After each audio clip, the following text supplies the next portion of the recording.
안녕하세요. 매번 사연을 듣기만 하다 이렇게 글을 적어보려니까 조금 쑥스럽네요. 저는 한 번의 이혼 후 재혼에 성공한 30대 중후반 여성이랍니다. 요즘은 결혼이라는 제도에 대해서 참 다양한 의견들이 있는 것 같아요. 저처럼 결혼을 2번이나 결심하게 된 사람이 있는가 하면 아예 결혼에 부정적이신 분들도 있으시고요. 어떤 분들은 이혼을 한 후에 결혼 자체에 회의감이 생겨서 혼자 사신다고 들었어요.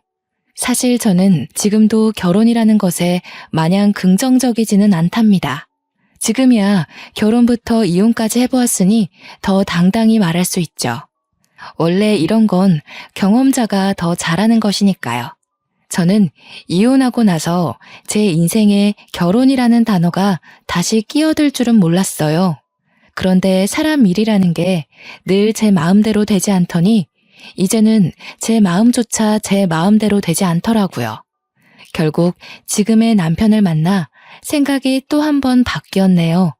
현재는 어찌저찌 또 한 번의 결혼식을 마치고 신혼생활을 하는 중이랍니다. 워낙 자상한 사람이고 저의 모든 걸 이해해주는 사람이라서 이 사람과 함께 할 미래가 정말 궁금하고 기대가 돼요. 시부모님도 너무나 따뜻하신 분이라서요. 오늘은 제가 이 사람과 어떻게 만났는지, 제가 어떻게 살아왔는지, 저의 인생 이야기를 정말 속 시원히 털어내보려고 해요. 궁금하시지 않나요? 재밌게 들어주시면 감사하겠습니다. 아까 제가 결혼이라는 것에 마냥 긍정적이지 않다고 했는데요. 솔직히 말하자면 그건 여러 일을 겪으며 많이 유해진 생각이고요. 이유야 많겠지만 저는 특히나 결혼에 부정적인 생각을 가지고 살던 여성이었어요. 왜인지 몰라도 결혼에 부정적이라고 의견을 밝히면 다들 이유를 추측하시더라고요. 조금 뻔한 대답이 될 수 있기는 한데 가장 큰 이유는 제가 이혼 가정에서 자랐기 때문이에요. 여기는 저에 대해서 아무도 모르시니까 정말 까놓고 이야기하자면 이혼 가정이라고는 말하지만 저에게 가정이랄 게 없었어요. 이게 무슨 말이냐 하면 이혼하시기 전부터도 부모님은 저에게 별다른 관심이 없었다고 봐야겠네요. 학교에서 나눠주는 가정통신문도 제가 직접 서명하고는 했으니 어느 정도였는지 대충 눈치채시겠죠. 그러니 부모님이 이혼하시고 나서는 얼마나 더 심했겠나요. 서로의 안중에 저의 존재는 없었고 자연스레 저는 혼자 자랐다는 말이에요. 동물에 비유하자면 저는 유기동물이었던 거죠. 부모님의 이혼 얘기가 처음 나왔을 때는 제가 중학교 2학년이었을 때인데요. 그 어린 나이에 얼마나 놀랐으면 아직도 기억이 생생하게 나네요. 평소라면 바쁘다고 코빼기도 보이지 않던 부모님이 웬일로 집에 있었어요. 제가 학교를 마치고 집에 오자 심하게 싸우고 있더군요. 이럴 거면 이혼해. 처음부터 당신과 결혼을 하는 게 아니었어. 이럴 거면 앞으로도 이런 식으로 굴 거면 그냥 깔끔하게 이혼하자고. 그래, 당신 말 한번 잘했다. 아주 말 잘했어. 당신이 이혼하자고 하면 내가 무서워할 것 같아? 나야 좋아. 좋다고. 어디 한번 갈 때까지 가봐. 바닥에는 유리잔을 던져서 깨트렸는지 유리 조각들이 부서져 있더라고요. 저는 제 방에 들어가 손으로 귀를 막으며 웅크린 자세로 한참을 그러고 있었습니다. 친구들을 보면 불평불만으로 툴툴대더라도 사이는 좋던데 왜 우리 가족은 이리 무관심하고 만날 때마다 싸우는 걸까? 쿵쿵 불안하게 뛰어대던 심장 소리에도 그 생각은 끊기지 않더군요. 중학교 2학년이라고 하면 대부분 생각하는 게 하나 있잖아요. 중2병이라는 단어까지 있듯이요. 대표적 사춘기 아니겠어요?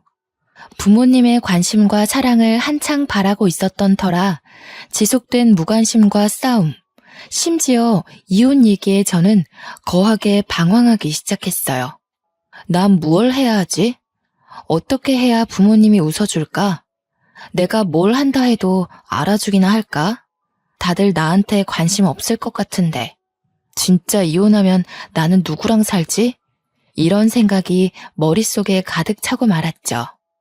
관심을 구걸하고 알아서 체념하고 불안한 미래를 점치고 여러 마음이 소용돌이치듯 절 태풍의 눈으로 몰아가더라고요. 결국 전 가출을 결심하게 되었습니다. 그때가 겨울 방학이었어요. 등하교할 필요가 없으니 가출이 수월한 듯 하면서도 어딘가 정기적으로 머물 곳이 없으니 앞이 막막했네요. 엄마 트렁크 가져와서 필요한 옷 몇 개 넣고 아빠 지갑에서는 돈을 꺼내 훔치고 그렇게 계획 없이 나와놓고서 갈 데가 따로 어디 있겠나요? 그저 친구 집에 하루 이틀 머물다 눈치 보여서 나왔죠. 버스 정류장에 한참을 앉아있다 해가 질 때쯤 찜질방으로 들어갔어요. 잘 기억은 안 나는데 아마 그때 청소년 보호법으로 시끄러웠을 거예요. 찜질방에 들어가긴 들어갔는데 밤에 쫓겨날까봐 밤새 남자 화장실에 몰래 숨어 있었거든요. 왜 남자 화장실이었냐면 찜질방 주인분이 아주머니셨어요. 아주머니는 여자 화장실을 주로 관리하시고 남자 화장실은 잘 안 들어가시는 듯 했어요. 남자 화장실은 아저씨가 아침에 주로 청소하는 것 같았고요. 낮에는 자고 밤에는 남자 화장실에 숨어있던 생활을 사흘간 반복하다 보니까 돈도 떨어지고 밤낮도 자연스럽게 바뀌더라고요. 원래 밥은 점심 지나 근처 식당에 나가 먹었는데 그때가 딱 손님도 없어 괜한 눈치도 안 보이고 아침부터 낮까지 자다 일어나곤 했으니까 그 시간이 적기라 생각했어요. 식당 가서 밥 먹는 것도 한두 번이었어야 했는데 중학생 2학년이 뭘 알았겠어요. 먹고 싶으면 먹었으니 당연히 제 수중의 돈은 점점 가벼워지더라고요. 급기야 국밥 한 그릇 사 먹을 돈이 없어서 찜질방에서 파는 삶은 계란 몇 개로 하루를 버텼네요. 조금 웃긴 건 그렇게 돈이 없는 와중에도 식혜는 필수였답니다. 목이 막히니까요. 버티고 버티며 그날 밤도 똑같이 찜질방 로비에서 미리 가져다 놓은 만화책을 들고 남자 화장실에 들어가 삶은 계란을 먹고 있었어요. 식혜는 이미 다 마셔서 쌀알만 밑바닥에 깔려 있었고요.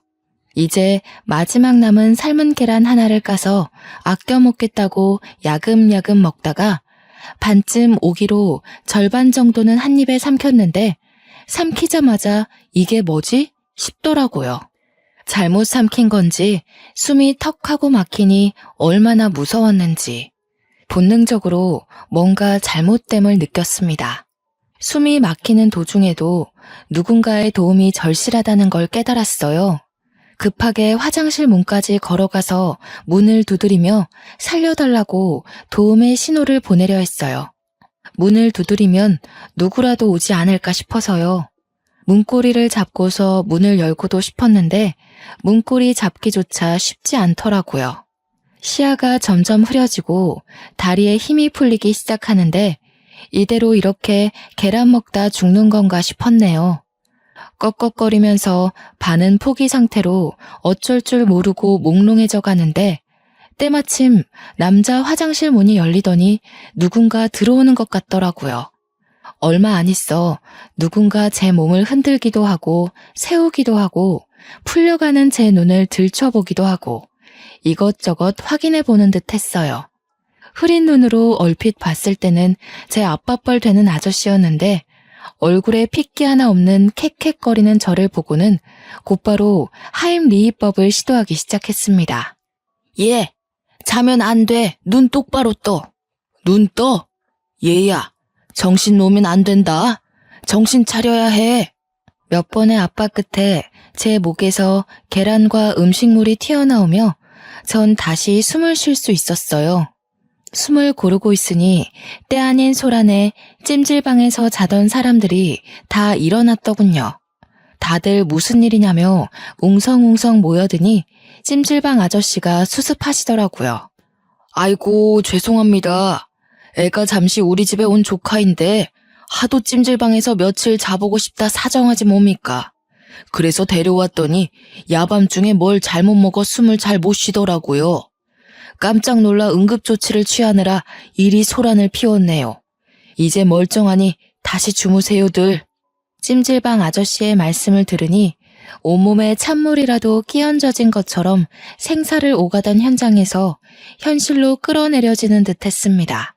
잠시 뒤로 빠져서 다른 곳에 숨어 있으려던 저는 당연하게도 찜질방 아저씨에게 붙잡혀 찜질방 아주머니에게로 향했어요. 아주머니는 애 얼굴이 너무나 창백하다며 호들갑 떠시더니 제 손을 몇 번 주무르시곤 따뜻한 물을 건네주시더라고요. 제가 따뜻한 물을 마시며 조금 안정된 듯 보이자 무슨 사정이냐 물어보시고 제 얘기를 듣고선 말씀하셨습니다. 사실은 학생이 여기서 머무는 거 다 알고 있었어. 갈 데도 없어 보이고 너무 어려 보여서 내쫓으면 상황이 더 안 좋아질까봐 묵과하고 있었는데 이제는 손님들까지 다 알아버려서 어쩔 수가 없네. 일단 오늘은 너무 늦었으니까 편하게 자고 내일 아침에 집으로 돌아가. 어린 여자애 혼자 있기엔 너무 위험해. 그간은 내가 지켜봐서 별일 없었다지만 오늘 일도 그렇고 여기 있어봤자 좋을 거 하나 없어. 딱 너만한 아들이 있어서 딸 같아서 그래. 나쁘게 듣지 말라며 부모에게도 못 받아본 걱정을 하시더라고요. 아주머니가 만들어주신 죽과 아저씨가 갖다준 식혜를 든든히 먹었어요. 집에선 늘 혼자 밥 차려 먹었는데 누가 차려주니 너무 행복하더군요. 그렇게 저의 일주일짜리 가출을 끝이 났어요. 집으로 돌아오니 부모님은 잠시 산책 갔다 왔냐면서 할 얘기가 있는데 마침 잘 왔다고 하시더라고요. 너도 일주일 동안 대충이라도 들어서 알고 있겠지만 부모님끼리 서로 의논을 충분히 했다며 이혼하기로 했다고 저에게 통보했습니다. 그 말을 들으니 머리가 띵하더라고요. 제가 가출한지도 모르는 것 같았어요. 그러면서 하는 말이 뭔 줄 아세요? 우리 이혼하기로 했다. 오래 안 걸릴 거야. 우리가 이혼하기로 하고서 서로 의논하다가 널 데려갈 수 없다고 판단했어. 아빠는 다른 사람이랑 새 살림 차릴 거고 그쪽에선 널 원하지 않다구나. 미안하다. 돈을 부족함 없이 보내줄게. 수민아, 미안해. 이 사람이랑은 이혼하기로 했고 엄마도 수민이 꼭 데려가고 싶었는데 엄마는 뉴질랜드로 이민 가기로 했어. 엄마도 아빠처럼 만나던 사람이 있는데 그 사람이 뉴질랜드에 살거든.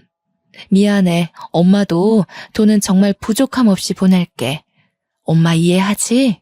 듣다 보니 쌍방으로 바람이 나서 이혼 후 서로 새 가정을 차리기로 했다더군요. 아빠는 아빠대로, 엄마는 엄마대로 새 인생을 살 계획이 번지르르 하더라고요. 벌써부터 엄마나 아빠나 새 가족이 될 사람이 있으니 어찌나 몸을 추스르시던지. 둘 중 아무도 저를 책임질 수 없다고 그러던데요. 생활비는 충분히 주겠다면서 따로 집조차 구해주지 않은 채 하숙집을 구하든 월세방을 구하든 혼자 살라고 말하더라고요. 전 이혼하더라도 저를 누군가 데리고 갈 줄 알았지 버리고 갈 줄은 꿈에도 몰랐네요. 정말 누가 알았겠어요. 일주일의 가출 후 이번엔 가족으로부터 내쳐져 혼자 살게 되었어요. 잠잘 곳부터 구해야 한다는 생각에 자연스레 찜질방은 제 머릿속에서 잊혀지더군요. 그나마 부모님에게 아주 조금의 양심은 남아있긴 했는지 생활비는 꼬박꼬박 줘서 고등학교 졸업 때까지 학업에 매진할 수 있었어요. 그마저도 여유롭게 준 것은 아니었고 제가 성인이 되자 알아서 살라며 연락조차 끊겼지만요. 이른 나이부터 홀로 서기를 해야 했던 저는 불안감에 열심히 공부했고 그래서 서울에 있는 유명 대학에 장학금 받고 입학했답니다. 성인이 되고 나서는 정말 일에 치여 살았어요. 생활비에 기숙사비에 돈을 많이 벌어야 했거든요. 아르바이트에 과외에 대학 생활을 병행하면서도 그 와중에 성적 유지도 해야 했고요. 그렇게 시간이 없어서 정신없이 바빠서 그랬던 것일까요? 저는 아르바이트 하는 곳에서 한 남자를 만나는 지금 생각하면 정말 미련한 짓을 하게 됩니다. 그 남자는 프랜차이즈 카페 점장이었고 저와는 10살 차이였어요. 제가 아르바이트생으로 들어올 때부터 잘해주더라고요. 솔직히 별로라 생각했던 사람이라도 나에게 꾸준히 잘해주는 모습을 보면 어느새 경계심 풀고 친하게 지내게 되잖아요. 호의를 굳이 저기로 받아들이지 않으니까요. 저도 그랬습니다. 그 남자뿐 아니라 같이 아르바이트 하던 동료들과 적당히 친해졌을 때였어요. 아르바이트생 전체 회식을 한다고 하더라고요.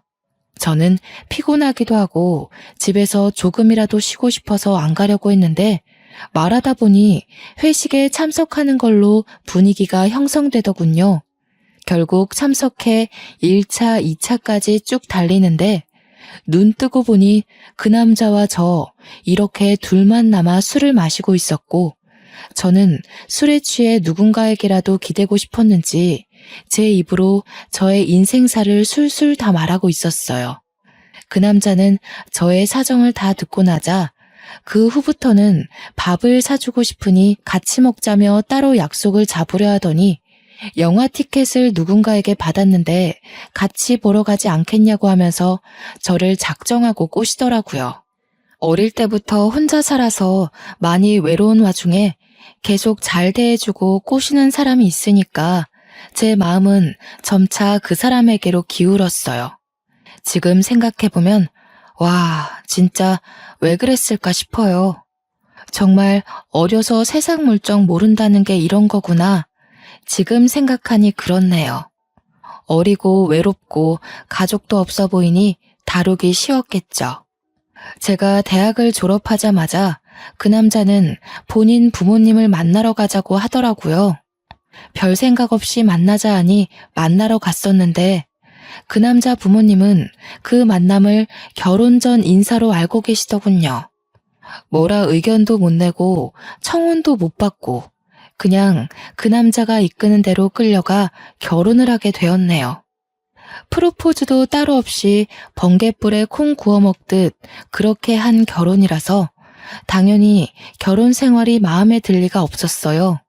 그래도 이 남자만한 사람은 없다고 생각을 하고 있었는데 아니나 다를까.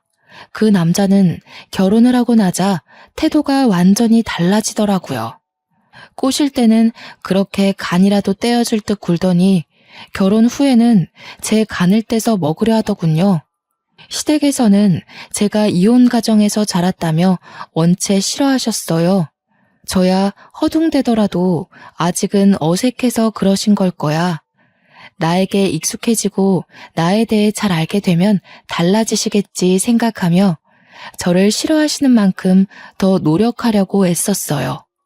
처음으로 제가 이룬 가정이니 망치고 싶지 않았거든요. 시부모가 하대할수록 더 잘 보이려고 노력하는 며느리라니. 시댁 입장에서는 어찌나 우습고 만만해 보였겠어요. 유독 저에게 시집살이를 혹독하게 시키셨습니다. 시어머님은 매일 집에 찾아와 제가 만든 반찬 맛을 보시더니 하나 맛볼 때마다 저한테 그러더라고요. 아우 짜, 왜 이렇게 짜게 만들었대? 이거 만들 때 간 안 봤니? 누가 혼자 잘하네 아니랄까봐 이렇게 티를 내네. 간을 보기야 보았는데요. 저도 그렇고 그이도 그렇고 저희는 좀 짜게 먹는 걸 좋아하더라고요. 그래서 좀 짜게 느껴지실 수 있어요. 뭐? 어디서 말대꾸야? 너희들이 좋아하니 나는 그냥 입 다물라는 거니? 아무리 짠 걸 좋아하더라도 이렇게 짜게 만들면 안 되지. 내 아들이 이런 걸 먹고 산다는 게 난 정말 믿을 수가 없다. 너 주말마다 내 집으로 와. 내가 좀 가르쳐야겠다. 시어머니의 말씀에 기껏 음식을 배우러 시댁에 가도 다른 며느리와 비교하면서 저를 늘 후려치시더라고요. 첫째 며느리는 대기업 다니면서 매일 안부 전화에 선물까지 사오던데 얘는 어떻게 된 게 살갑게 굴지를 못하니? 이제 막 대학교를 졸업해 취업 준비를 하는데 돈이 충분치 않은 건 당연한 거 아닌가요? 계속되는 시어머님의 구박에도 저는 시어머님 생신 때 제가 할 수 있는 선에서 선물을 준비해 드렸어요. 아이고, 이걸 선물이라고 사온 거니? 쟤 좀 봐라. 아무리 돈도 없고 센스도 없다지만 요즘 누가 이런 싸구려 제품 쓴다니? 어른 없이 자라서 보는 눈이 많이 떨어진다 얘. 그만하면 이혼하고 싶지 않았기에 참으려고 노력했어요. 시간이 지나면 익숙해지면 조금씩 나아지겠지 싶었어요. 그런데 제가 참으면 참을수록 제가 참을 수 있는 한계를 시험이라도 하듯 점점 심해지더군요. 하루는 시어머님한테 전화가 왔어요. 예, 내일 김장해야 하니까 내일 아침 일찍 새벽 5시까지 집에 오렴. 할 거 많으니까 마음 든든히 먹고. 그때 한창 취업 준비하느라 토익 시험과 각종 자격증 시험 준비 중이었는데요. 한숨이 깊게 나왔지만 해봐야 할 것은 다 해봐야겠다 싶어 다음날 아침 일찍 새벽 5시에 시댁에 도착했어요. 도착하기는 도착했는데 이게 웬걸 문이 잠겨 있는 거예요. 문을 두드려도 벨을 눌러봐도 응답이 없었어요. 계속 문을 두드리면 새벽이라 누군가 무어라 할 것 같았기에 서성거리며 고민하다 일단 비밀번호를 입력해 시댁에 들어갔어요. 들어가니 배추가 얼마나 많은지 아주 그냥 널려 있더라고요. 시어머님은 여전히 전화를 안 받으시고요. 시어머님은 잠시 나간 거라 치더라도 이렇게 배추가 많은데 다른 사람 아무도 없이 저 혼자 있는 게 너무 이상하다 싶었어요. 그래서 그냥 소파에 앉아 1시간을 꼬박 기다렸습니다. 기다리면서도 이게 뭔가 싶고 안 좋은 생각이 머릿속을 스쳐 지나갔어요. 설마 그렇게까지 시어머님이 악독한 사람은 아닐 거라 믿고 싶더라고요. 그런데 안 좋은 예감은 틀리질 않더라고요. 설마 했던 것이 사람을 잡더군요. 시어머니께 전화가 와서 왜 전화했냐고 하시길래 오늘 김장하는 거 아니었냐고 오라 해서 왔는데 왜 집에 안 계시냐고 여쭈었죠. 예의 없이 새벽부터 전화하더니 시부모 여행 간 것도 모르니?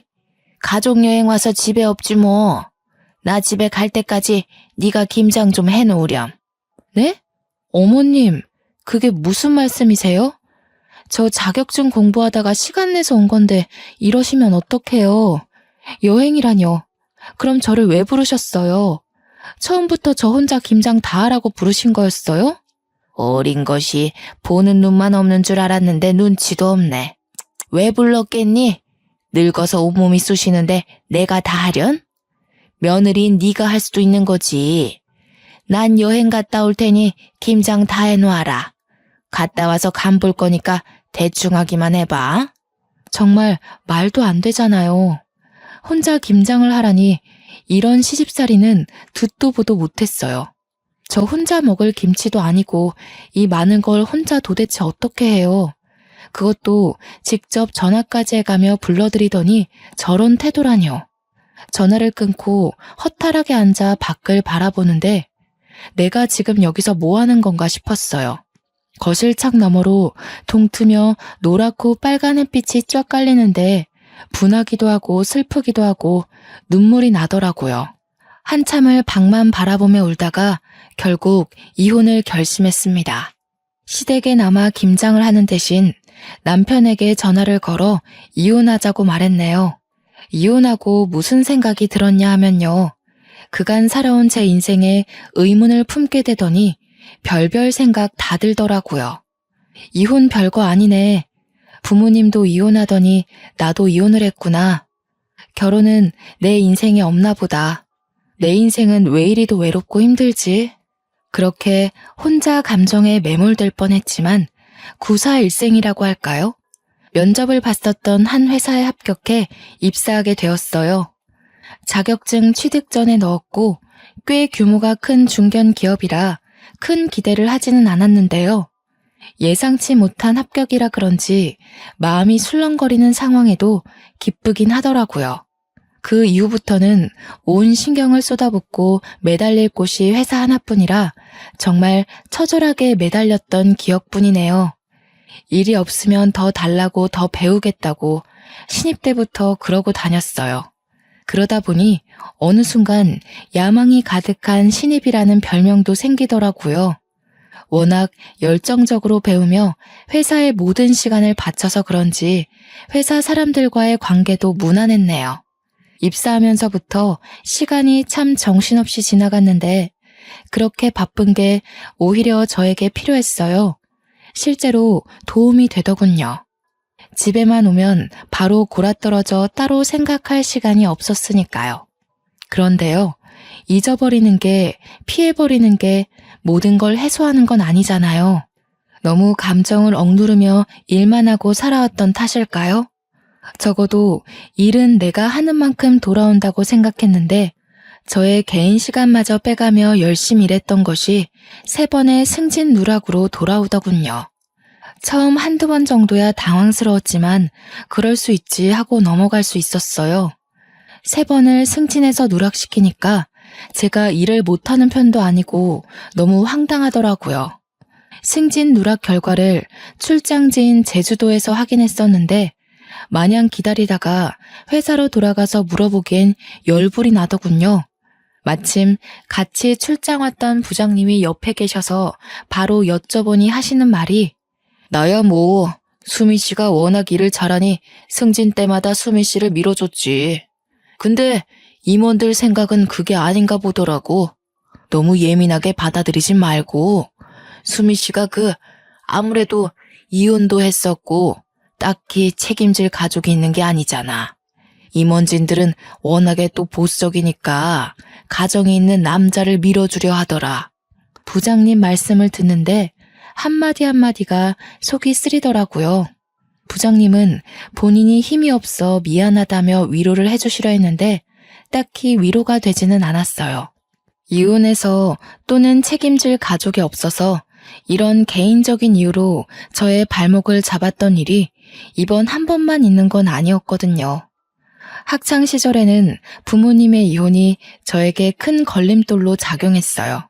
지금이야 이혼이 흔해졌다지만 제가 학교에 다닐 때까지만 해도 아니었던 터라 부모님이 이혼했다 하면 선생님들부터가 편견에 가득한 시선으로 저를 바라보곤 했어요. 시험에서 성적이 조금이라도 안 좋게 나오면 쟤도 그렇게 노력하더니 이혼 가정이 내는 어쩔 수 없네 라는 식으로요. 시간이 지나 극복했다고 생각했는데 직장 생활에서조차 되풀이 되다니 심지어 학창 시절 땐 시선뿐이었지 이건 뭐 여자라서 책임질 가족이 없어서 이혼해서라니. 저는 저를 책임지고 있는데요. 정말 무슨 상관이죠? 도대체 언제가 되어야 이런 차별적인 것에서 벗어날 수 있을까 싶었네요. 일하던 중이라 제대로 감정을 풀지도 못한 채 출장을 끝내고 제주도에서 집으로 돌아오는 날이었어요. 김포공항에서부터 운전을 하며 집으로 가는데 찜질방 간판이 보이더라고요. 내일 주말이겠다. 저기서 몸을 좀 녹일까 하다가 찜질방이라고 하니 문득 옛 생각이 나더군요. 충동적으로 차를 돌려 오랜만에 고향을 한 바퀴 둘러보기로 했어요.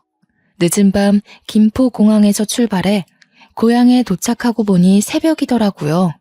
배는 고프고 잠은 오고 일단 뭐라도 좀 먹고 싶어서 문 연 음식점을 찾아보는데 근처에 햄버거 집이 하나 있더군요.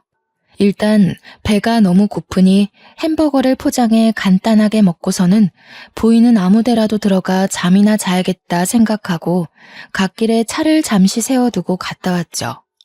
봉투를 달랑이며 차를 향해 걷는데 처음엔 꿈꾸는 줄 알았어요. 분명 제가 햄버거를 사러 갈 때까지만 해도 차 하나 없는 텅텅 빈 도로에 사람 한 명 없었거든요. 근데 제가 햄버거를 포장하고 나오자 저 멀리 횡단보도에 뭔가 보이는 거예요. 원래 있었나? 내가 못 본 건가? 아니면 내가 귀신에 홀렸나? 하고 일단 차에다 햄버거를 놓고선 천천히 다가가는데 가까이 다가가면 다가갈수록 사람의 형상인 게 느껴졌어요. 아저씨에서 할아버지 그 애매한 나이대의 아저씨였는데 깜깜한 새벽에 모르는 사람이 제 앞에서 피를 흘리며 쓰러져 있는 걸 보니까 잠도 확 깨고 정신이 아찔하더군요. 직감적으로 이건 뺑소니다 싶어 덜덜 떨리는 손으로 112에 신고했습니다. 얼마 안 있어 구급차와 경찰차가 오더라고요. 제가 살아온 인생을 되돌아보며 우울한 감정에 빠져 있으려고 했는데 이 새벽에 도대체 이게 무슨 일인지 세상은 저에게 우울해할 시간을 주지 않으려고 했나 봅니다. 저는 신고자로서 최대한 협조하기 위해 같이 병원에 갔습니다. 응급실에 도착하니 상황은 긴박하게 흘러가더라고요.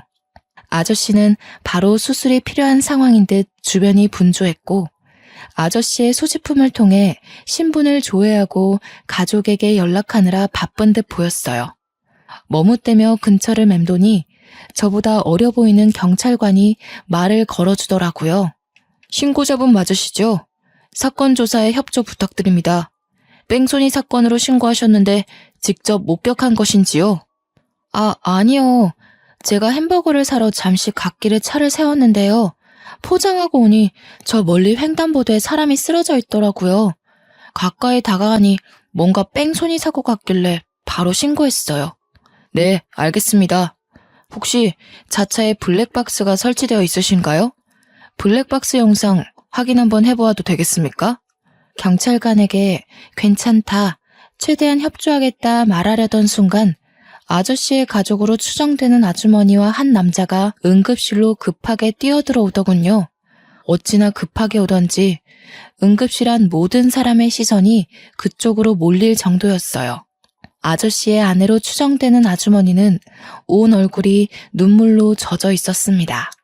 아주머니는 병원 접수대에 무어라 말을 하시더니 아저씨가 수술실로 들어갔다는 걸 아셨는지 어쩔 줄 몰라 하며 아들로 추정되는 남자의 손만 붙잡고 계셨어요.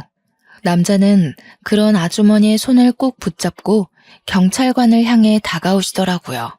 경찰관은 그 남자의 얼굴을 보자마자 눈을 동그랗게 뜨더니 남자를 향해 거수 경례 후 아는 척을 하더군요. 딱 보니까 그 남자도 같은 경찰인 것 같더라고요. 남자는 수고한다며 경찰관의 어깨를 툭 치고는 경찰관에게 상황 설명을 자세히 들었고 곧 옆에 있던 제게 고개를 숙여 정중하게 인사했습니다. 신고자분 맞으시죠? 정말 감사합니다. 덕분에 제 아버지가 늦지 않게 수술대에 올라갈 수 있었습니다. 신고해 주시고 조사에 최대한 협조해 주셔서 정말 마음 깊이 감사드립니다. 그러고선 능숙하게 제 블랙박스 영상을 잠시 확인하겠다며 양해를 구하고는 블랙박스를 돌려보기 시작하더라고요. 아주머니는 그런 남자 옆에서 머물며 저의 손을 꽉 잡으며 저에게 연신 고맙다는 인사를 하셨어요. 솔직히 제가 한 것에 비해서 감사 인사를 과하게 받는 느낌이라 민망하기도 하고 뿌듯하기도 하고 복잡 미묘했네요. 다행히 저의 블랙박스에 뺑소니 사고가 노골적으로 찍혀 있더라고요. 조금이라도 멀거나 가까웠다면 못 찍었을 각도로 정말 미세하게 오른쪽 위 구석에 사고 영상이 찍혀 있었네요. 제가 직접 목격한 것도 아니라서 혹여나 블랙박스에도 사고 영상이 안 담겨 있으면 어떡하나 내심 걱정을 했었는데요. 그런 제 걱정을 날려버리기라도 하는 것처럼 결정적 정보마저 보이더라고요. 정말 잠시 갓길에 차를 세워둔 거라 헤드라이트를 켜뒀었는데요.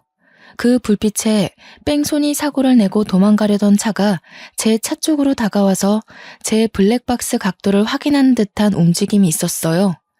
처음엔 빛이 번져서 번호판이 안 보이는 듯 하다가 뺑소니차가 제 차에서 멀어지며 번호판이 확실하게 보이더군요. 그로부터 대략 한 달 뒤, 그 남자로부터 전화가 왔어요. 늦게 연락드려 죄송합니다. 덕분에 제 아버지 수술이 무사히 끝나서 오늘 퇴원하셨답니다. 뺑소니범도 덕분에 수월하게 잡았고요. 감사 인사를 드리면서 밥 한 끼 대접하고 싶은데 이번 주 토요일 괜찮으신가요? 정말 다행이네요. 퇴원 축하드려요. 이번 주 토요일에 따로 약속이 없어서 시간이야 괜찮은데요. 제가 그쪽에 살고 있지 않아서요. 마음만 감사히 받을게요. 제 아버지 생명의 은인이신데 밥 한 끼 대접할 수 있게 해주세요. 거리가 멀어 그러는 거라면 지금 사시는 곳 근처 식당에 예약하겠습니다. 제대로 감사 인사를 할 기회를 주셨으면 합니다. 제 아버지도 꼭 직접 뵙고 싶다고 하셔서요. 간곡히 부탁하시니 마냥 거절하기가 죄송스럽더라고요. 그렇다고 저는 서울에 사는데 이제야 막 퇴원한 환자를 모시고 서울까지 그 먼 거리를 올라오라고 하기에도 못하고요. 결국 서울과 제 고향 그 중간쯤에 위치한 한정식 식당에서 만나 뵙기로 했네요. 그렇게 토요일 식당에 도착하니 먼저 와 계시더라고요. 문을 열고 예약한 방으로 들어갔는데 아저씨와 아주머니가 저를 보자마자 벌떡 일어나시더니 제 양손을 붙잡으시며 감사 인사를 하셨어요. 아니, 제가 한낮에 이렇게까지 감사 인사를 받은 건 처음이라 몰랐는데 이게 생각보다 쑥스러운 일이었어요. 손을 내저으며 아니에요, 다행이에요 하며 자리에 앉는데요. 그때 그 응급실에서는 이런 생각할 여유가 없어 몰랐는데 왜인지 모르게 아저씨와 아주머니가 어디선가 뵌 것 같은 낯선 기분이 들더라고요. 내 착각인가 싶어 일단 밥을 먹으며 대화를 이어갔어요. 맛있더라고요. 여러 얘기를 하던 중 아저씨와 아주머니가 찜질방을 운영하셨다는 말에 순간 하고 예전 가출했었을 때의 기억이 머릿속을 스쳐 지나가더군요. 정말 혹시나 하고서 여쭤보았어요. 예전에 찜질방을 운영하셨다고 하셨잖아요. 그거 그 동네에서 하셨던 건가요? 저 정말 혹시나 싶어 여쭈는 건데 혹시 예전에 한 학생을 구하신 적 있지 않나요? 응? 그렇지요. 그 찜질방 터가 희한했는지 이이가 몇 번 그랬던 적이 있네요. 근데 그건 왜 물어보시나요? 저의 뜬금없는 질문에 잠시 저를 빤히 바라보며 생각에 잠기셨던 아저씨가 문득 그러고 보니 걔 중에 제일 기억나는 여학생이 있었다고 말을 먼저 꺼내시더라고요. 정말 어린 학생이었는데 가출이라도 했는지 며칠 동안 찜질방에 머물더군요. 불량 청소년 같아 보이지는 않고 질에 찔렸는지 밤마다 남자 화장실에 숨어 있어서 더 눈길이 갔죠. 걱정되는 마음에 하루는 얘기 좀 해보려고 남자 화장실에 들어갔는데 숨이 막히는지 컥컥거리면서 창백하게 질려있더라고요. 아, 그 학생 머물 거면 당당히 좀 머물지. 그마저도 못하고 맨날 밤새 숨어 있어서 어찌나 마음이 짠하던지요. 이이가 때마침 화장실에 안 찾아 들어갔으면 정말 큰일 날 뻔했어요. 그 학생이 컸으면 딱 지금 아가씨 같았겠네요. 어린 학생이 죽을 것 같아 일단 살리고 봤다고 그리 말씀하시며 웃으시는 아저씨와 아주머니의 모습을 보는데 예전에 죽을 내주시던 아주머니의 모습과 식혜를 건네주시던 아저씨의 모습과 겹쳐 보이며 확신이 딱 들더군요.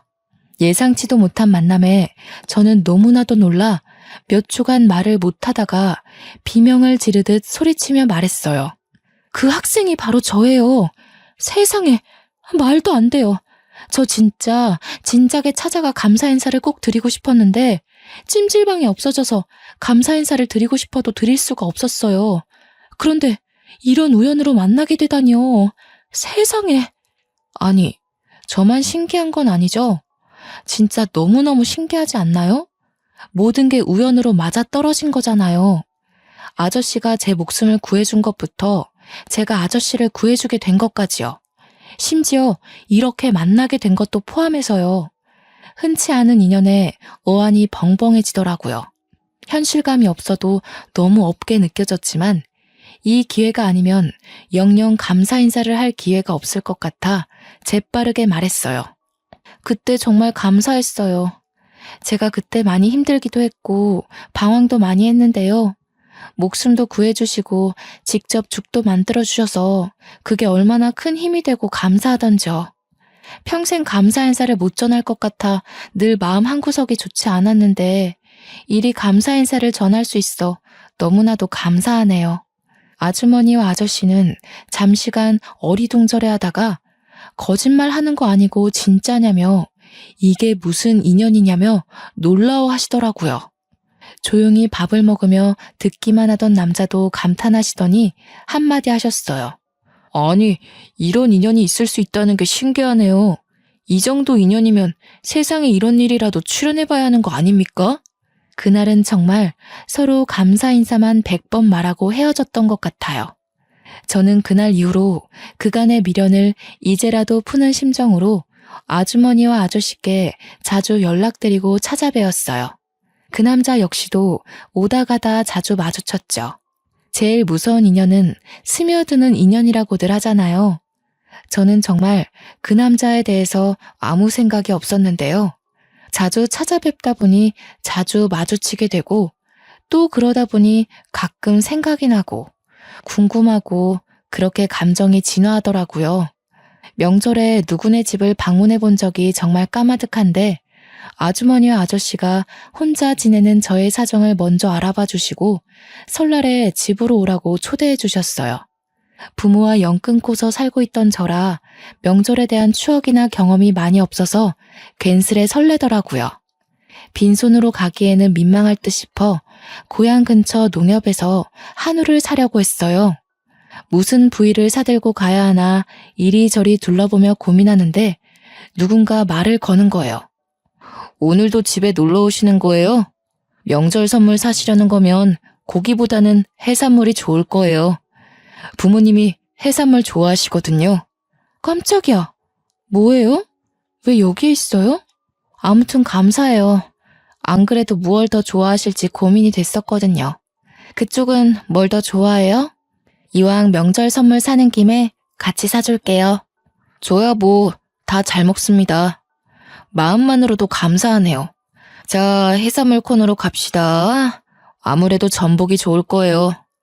그 남자가 몸이 좋다는 건 이미 알고 있었거든요. 제 바로 앞에서 뒤돌아서 걷는데 그 사실이 갑자기 확 다가오더라고요.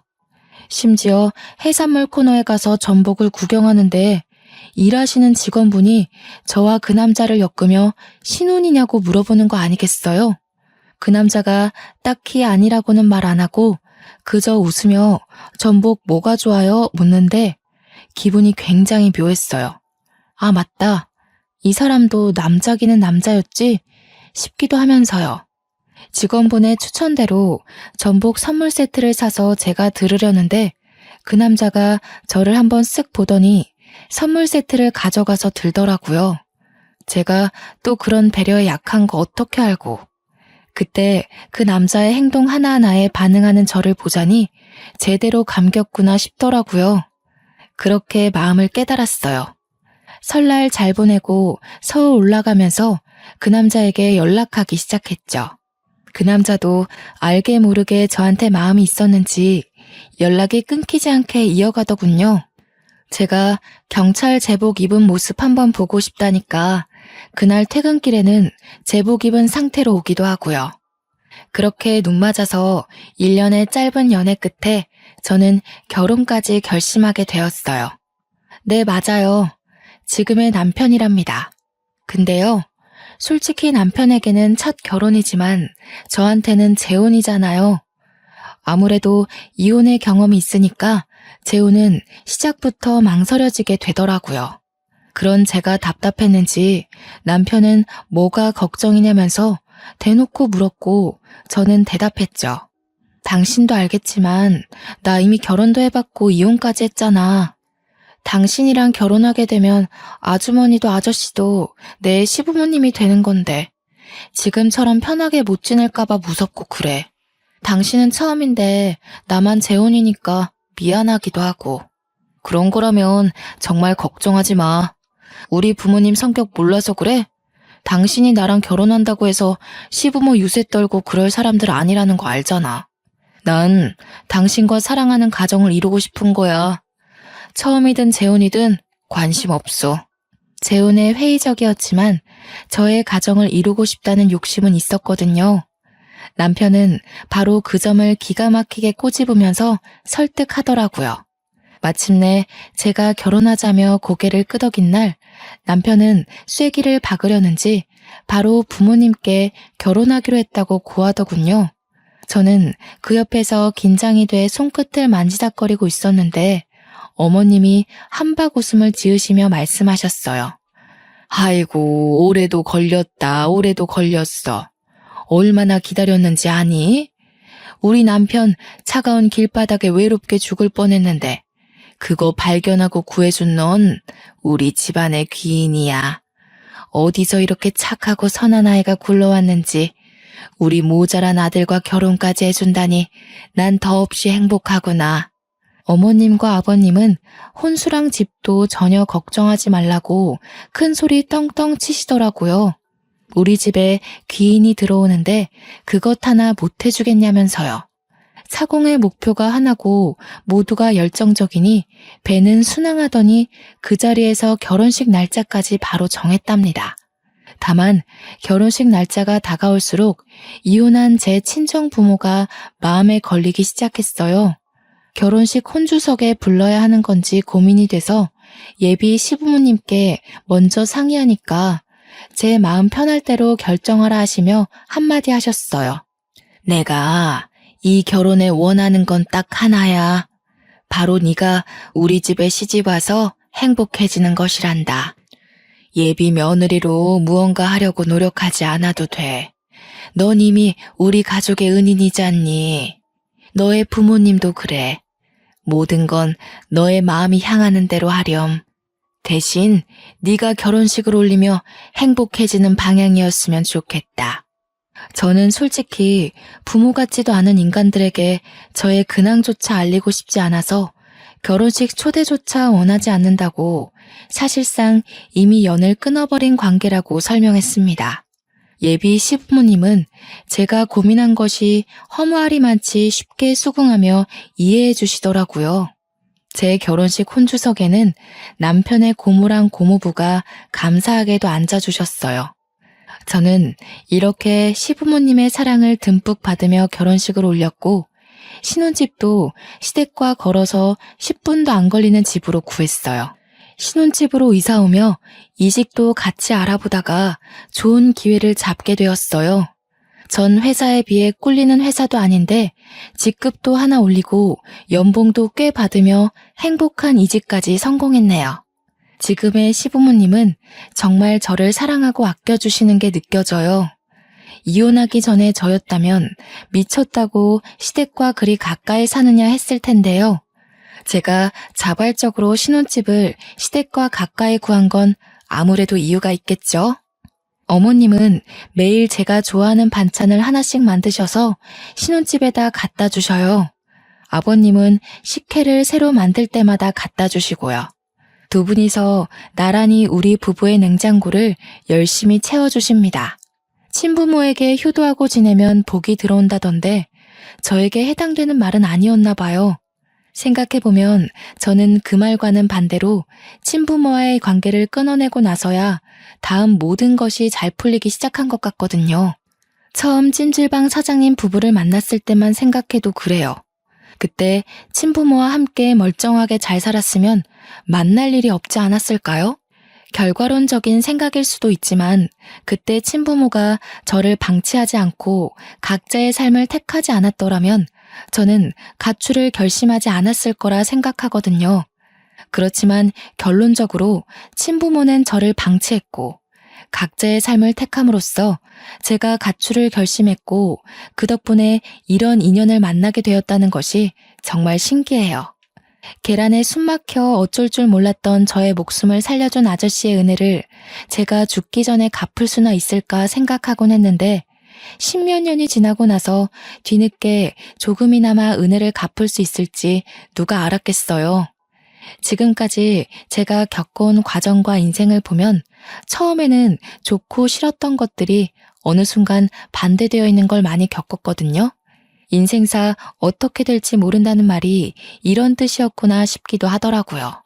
저 이제는요, 과거는 과거인 채로 두려고 해요. 사회도 그렇게 생각할까 싶기도 하지만 이젠 신경 안 쓰려고요. 지난 날은 지난 날로 겪었던 힘듦은 뒤로 한 채 현재의 삶에 더 집중하기로 했어요. 앞으로 남편과 걸어갈 길이 멀다는 걸 이제는 알게 되었거든요. 저를 사랑해주는 남편에게 감사하고 아껴주는 시부모님께도 감사하고 힘들어도 꿋꿋이 잘 살아온 저 자신에게도 고맙다는 말을 하고 싶네요. 지금까지 저의 긴 인생 이야기 들어주셔서 감사합니다. 여러분, 늘 행복하세요.